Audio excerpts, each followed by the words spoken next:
nakakaawa lamang kapag ikaw ay mahirap. Sabi nga po natin, tumingin ka sa loob ng kulungan, bumisita ka sa preso, karamihan at napakaraming karaniwan, mas marami ang mahirap kaysa sa mayaman. Bakit?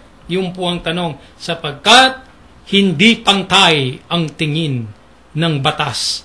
Ang ating pong jurisprudence, sabi nga nung aking kaibigan, ay hindi nagiging tapat sa kanyang pagiging batas.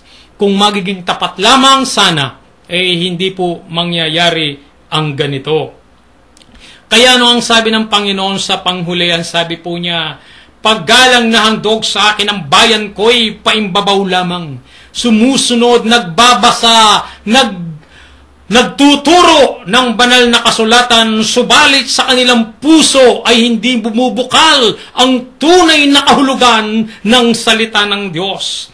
Hindi nila ginagawa, maaaring sinasabi nila ng kanilang bibig, sinasabi ng kanilang dila, naririnig nila, tinilalagay sa kanilang isipan, subalit hindi nanunukal at hindi tumitira sa kanilang kalooban at hindi sinasabuhay para makinabang ang kanilang kapwa. Kung ganito sana ang pagsasabuhay natin, kung ang batas ng katapatan na isasabuhay natin, kung ang tunay na pag-ibig at pagbibigay ng Diyos ang isasabuhay natin, kung ang tunay na aral ng Diyos ang ibibigay natin sa ating kapwa, sana mga minamahal kong mga tagapakinig, wala pong naghihirap, wala pong mayaman at mahirap, at ang mahalaga ay ang pagkakapantay-pantay sa ilalim ng luklukan ng Diyos, sa ilalim ng tahanan ng Diyos, sa mata ng Diyos, sa mata ng bayan, at sa mata ng bawat isa sa atin.